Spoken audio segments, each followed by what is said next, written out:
I'm Gary, and welcome to Gary's Galley. In the Galley today, we are all about banana peppers. It is time for banana peppers. They are in season. The farm stands have just been filled with them, and they're one of my personal favorites. I just love the banana peppers. This is the third batch I've bought in the last couple weeks, so I'm going to get them while I can, while they're fresh. But today we're going to take these banana peppers and we are going to stuff them with Italian sausage. We're going to make marinara to nestle them in, cover them with some nice melty cheese, and have Italian sausage stuffed banana peppers for dinner.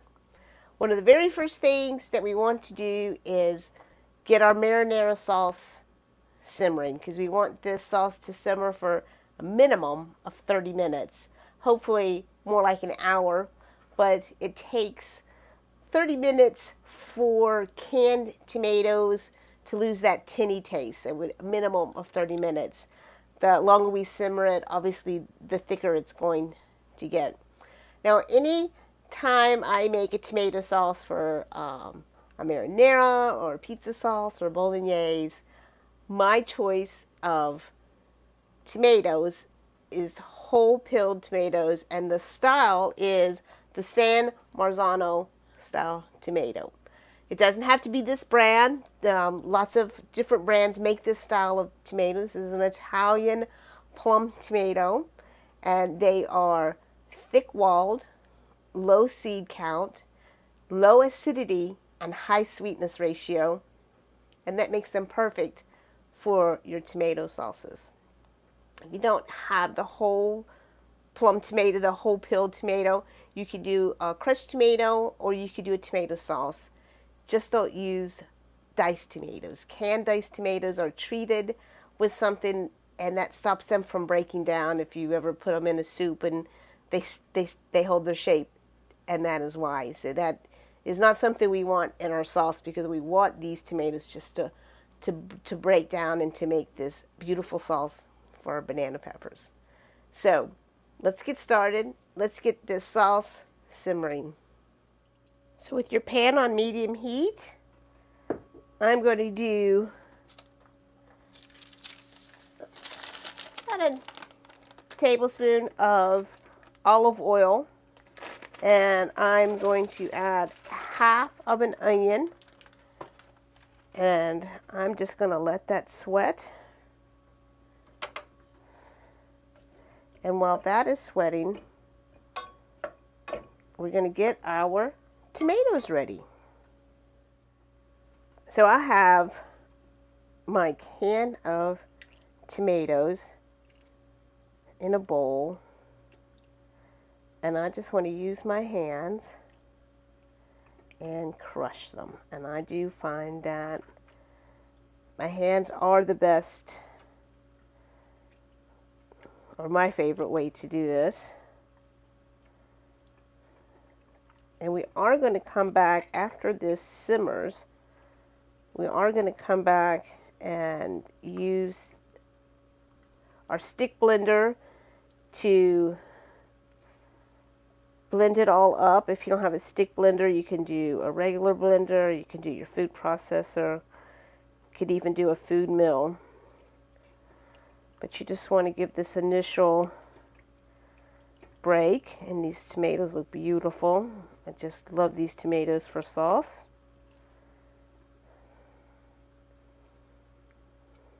Alright, so now we have our tomatoes ready to go. Back to our onions. So once your onions become translucent, I have 4 cloves of garlic, and they're just large chop. Again, we are going to come back in here and use the blender to blend this up. And to this, I'm going to do a teaspoon of dried oregano,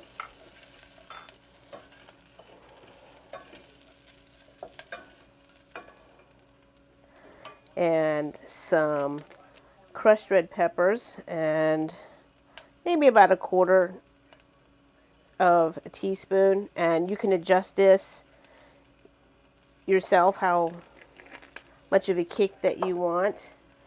But I always think that any tomato sauce needs crushed red peppers.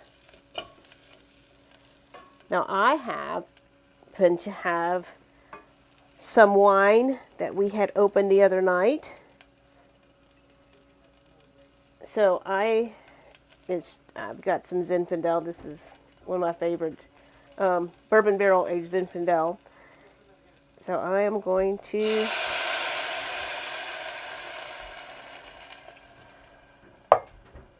let that stop making noise.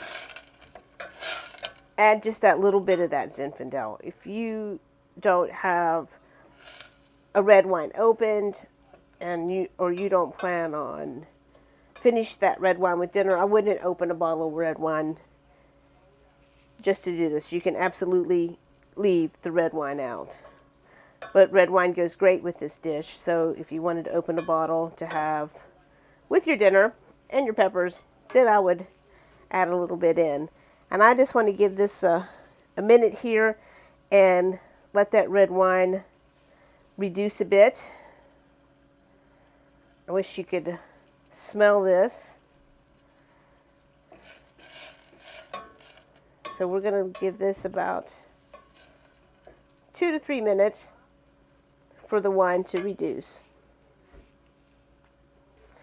Alright, so once you've let your wine reduce for a couple minutes, then it's time to add those tomatoes.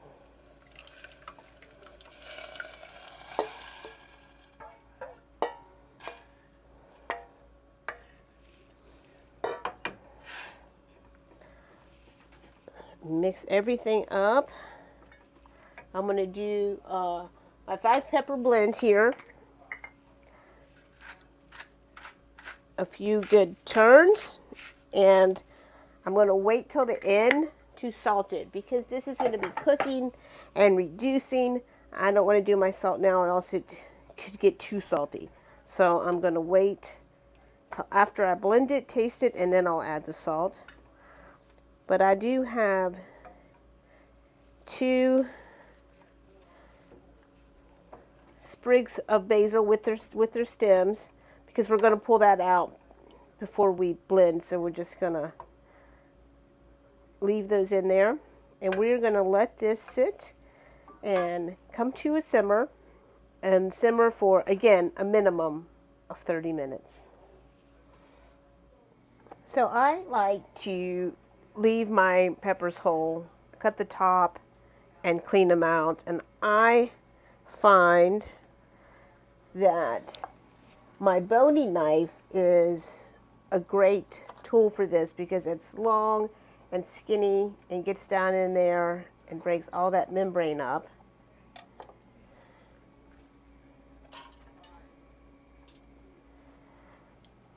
And leaves you, you can see I left just a little bit in there.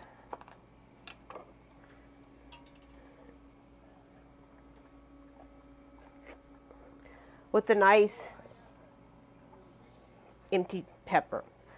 And what I do is I save my tops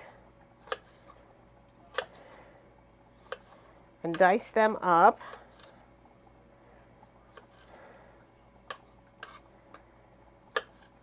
And add them to my onions to saute. So what I have here is half of an onion, and this one's finely diced. The other half went into the marinara that we're making that I cut into bigger chunks. I've got all the tops for my peppers, and I've got 2 cloves of garlic. And this we're going to saute and add to our sausage mixture. So let's get started there. All right, so our marinara is simmering away, giving that a little stir. I've got over medium heat, a little pan here. I'm going to do about a teaspoon of olive oil. And to that, I'm going to add that half an onion diced and the diced tops to those peppers.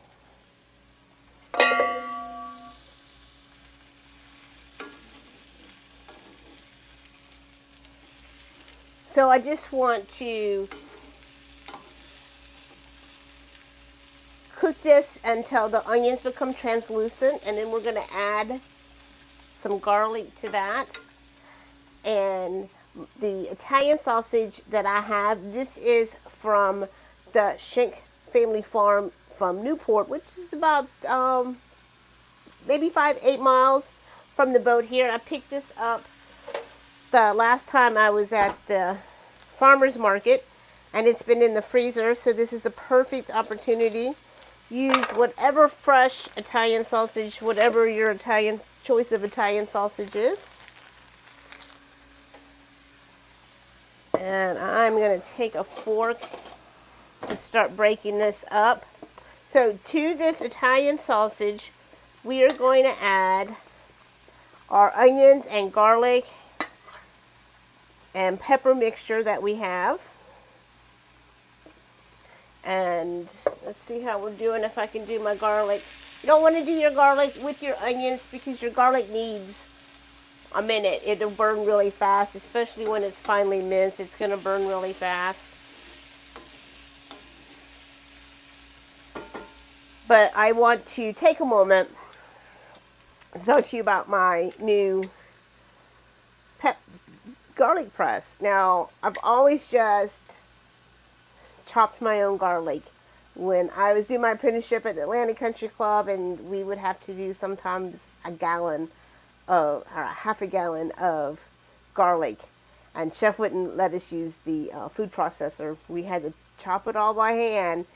But recently, my friend Roseanne over at the Pampered Chef, and I'll put a link to her in the description below, but she was doing a party, a Pampered Chef party, to raise money for cancer. So as a worthy cause, I thought, well, I'll contribute to that. And I saw this and I thought, I'll give it a try. We'll see how it is. And it works really, really well.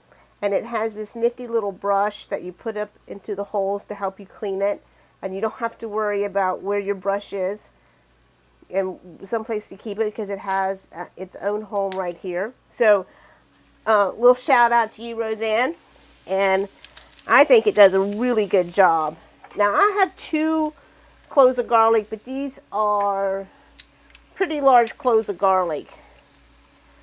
So if they were smaller, I'd probably do a little bit more.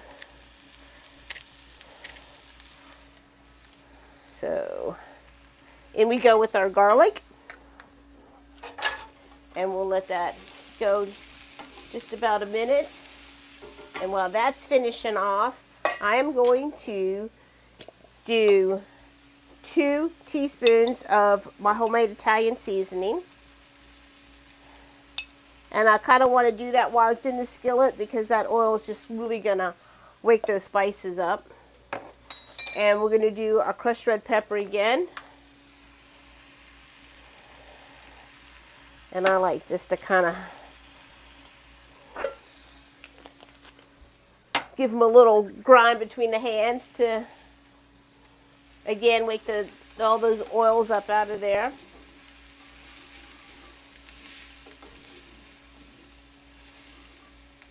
So I'm going to turn the heat off on that and just let that sit there. We'll come back to it in just a minute. But we'll go back to our sausage. So in my sausage, I am going to do a half a cup, and this is packed really tight, of fresh grated Parmesan cheese. I am going to do a half a cup of fresh grated mozzarella. I don't buy grated cheese. Grated cheese is more expensive, and when you buy grated cheese, every single little shred of cheese is covered in wax, and they have to do this or else it would just all clump up. So it doesn't take long to grate cheese. For the mozzarella, I like the whole milk, but you feel free to use 2%. I'm going to do 4 ounces or a half a block of cream cheese. I've got 1 egg beaten. And we're going to give this a mix. I'm going to give it a good mix with my hand here in a minute once I pour. all these fragrant onions and spices. In we go. And while we're here, we'll take a second and tend to our sauce that's simmering away.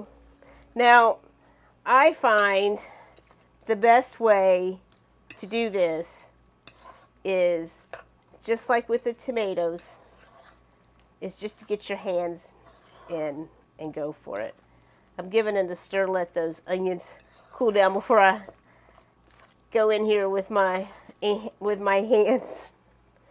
So you want this really, really mixed.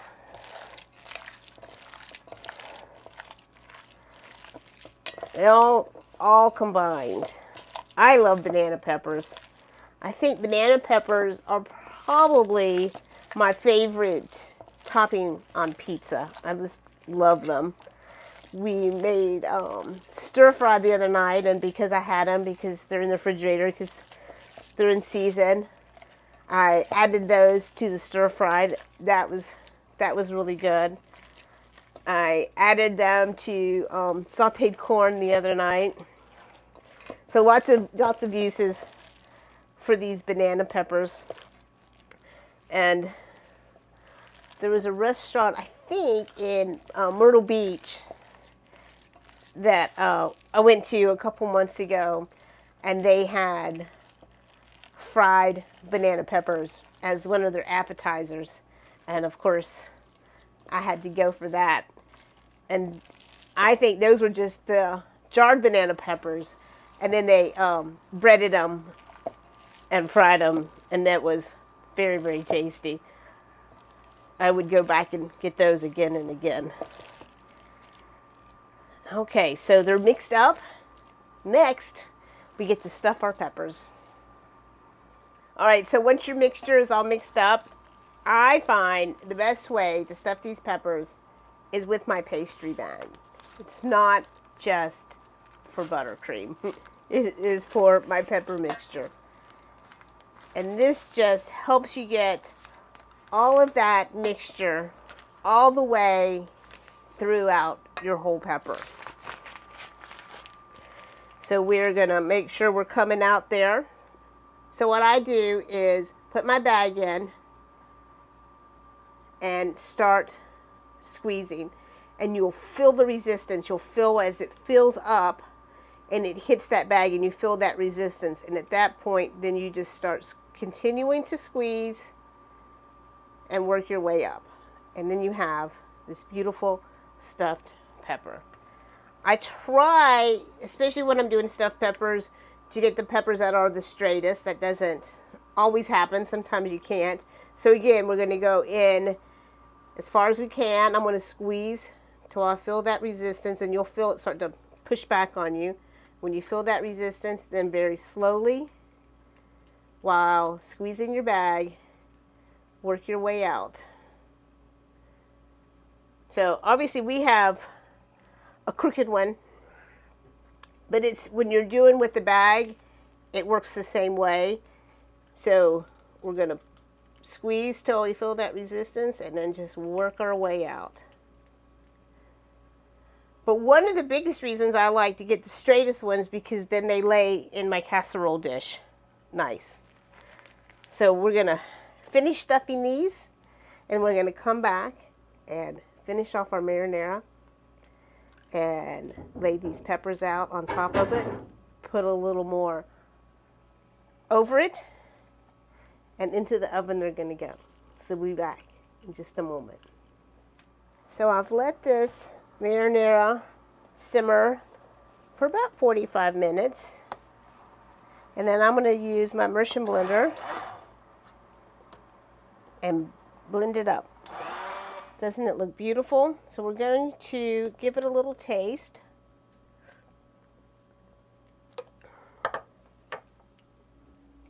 And we are going to add some salt. I'm going to do 2 good pinches.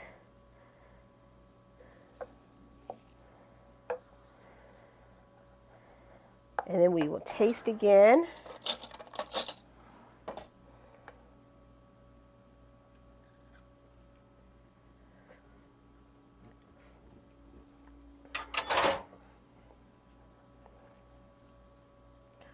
one more pinch, and I think we'll be good.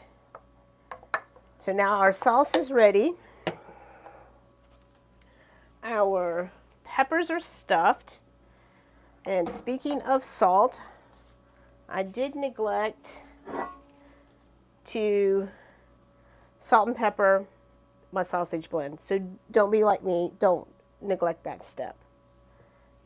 So in your casserole, I happen to have one of my favorite pans, and that is the cast iron casserole dish. And I'm going to do half of this sauce that we made in the bottom and spread that out.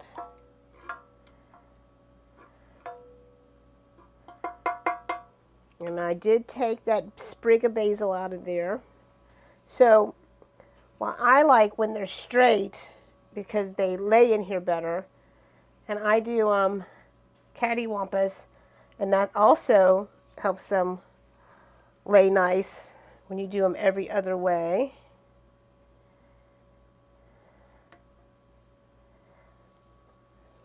But when you get to the crooked ones, you just gotta make it work. And I think I will put them on the end, and that might be easier. And squeeze them in there. Aren't they beautiful? Don't they look beautiful? And then we're going to top them with the rest of that beautiful sauce that we made.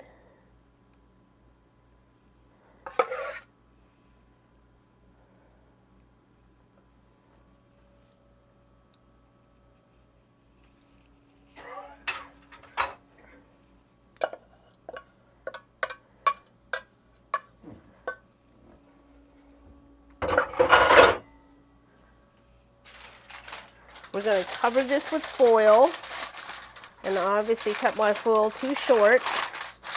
I'll get another piece here. We're going to cover this with foil.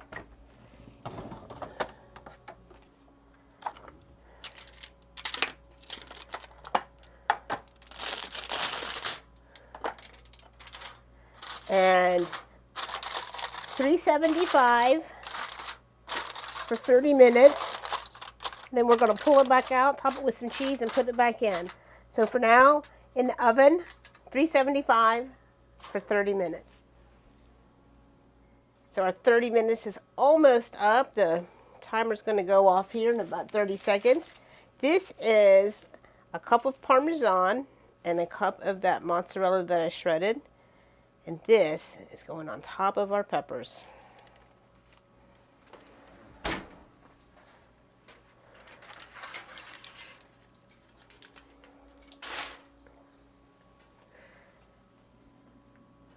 Doesn't that look beautiful? So we're just going to cover the top of our peppers here with our cheese mixture. And then we're going to go back into that oven for 15 minutes. And then we'll be ready to serve.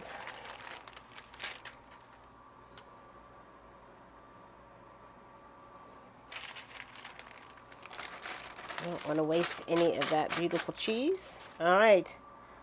We'll see you in 15 minutes. So our timer just went off. Our 15 minutes are up, and that means our stuffed peppers are done. Unfortunately, you can't smell them, but aren't they beautiful? And that cheese just got all brown and crispy on there.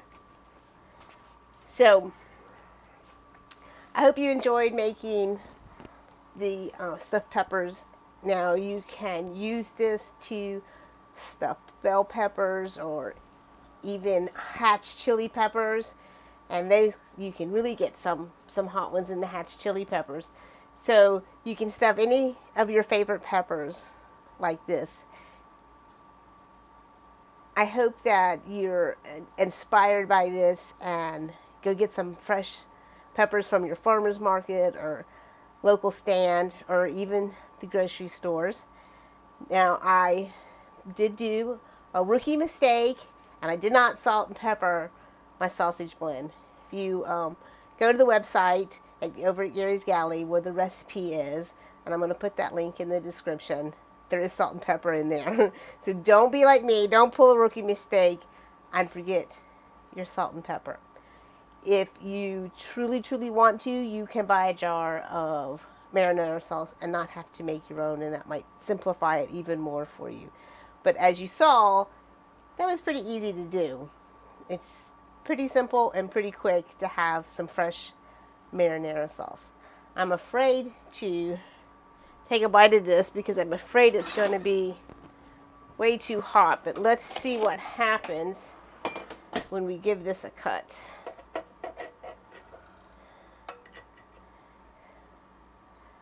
So you see that beautiful sausage inside there, surrounded in that beautiful marinara, topped with that cheese.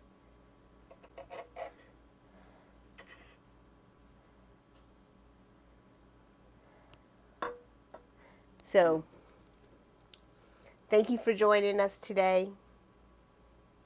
And until next time, safe cruising.